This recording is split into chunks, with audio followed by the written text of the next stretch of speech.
Senior ఆటగాడు Rohit Sharma IPL ఫ్యూచర్పై మరోసారి చర్చ మొదలైంది. వచ్చే సీజన్కు అతడు ముంబై ఇండియన్స్ను వదిలి కోల్కతా నైట్ రైడర్స్ ఫ్రాంచైజీకి మారనున్నాడని, ఆ దిశగా అడుగులు పడుతున్నాయని 2 రోజులుగా సోషల్ మీడియాలో ప్రచారం సాగుతుంది. 2 ఏళ్ల కిందట రోహిత్ శర్మను కెప్టెన్సీ నుంచి తప్పించడంతో వచ్చే సీజన్కు రోహిత్ నిజంగానే ముంబైని వదిలేసి కేకేఆర్కు ఆడాలనుకుంటున్నాడేమోనని నెటిజన్లు అనుకుంటున్నారు. దీనికి తోడు కోల్కతా రీసెంట్గా చేసిన ఎక్స్ పోస్ట్ ఆజ్యం పోసినట్లయింది.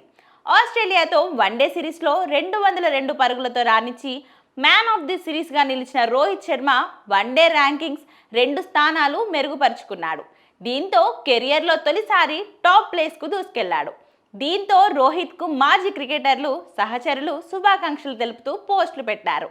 ఈ క్రమంలో కోల్కతా నైట్ రైడర్స్ కూడా ఓ పోస్ట్ చేసింది. ఈ పోస్టుకు ఓ నెటిజన్ రిప్లై ఇస్తూ కేకేఆర్కు రోహిత్ వస్తున్నాడా అని కమెంట్ చేశాడు. ఈ కమెంట్కు KKR confirm world number 1 one day batter అని రిప్లై ఇచ్చింది. దీంతో ఈ వార్తలకు బలం చేకూరింది. కన్ఫర్మ్ అంటే ఏంటి అర్థం అని కొందరు అడగగా, మరికొందరు ఐపీఎల్ చరిత్రలోనే అతిపెద్ద ట్రేడింగ్ డీల్ చూడనున్నామంటూ కమెంట్లు పెట్టారు. దీంతో అభిమానులు కన్ఫ్యూజన్కు గురవుతున్నారు. రోహిత్ కోల్కతాకు వెళ్లడం ఖాయమేనని మరికొందరు అభిప్రాయపడుతున్నారు.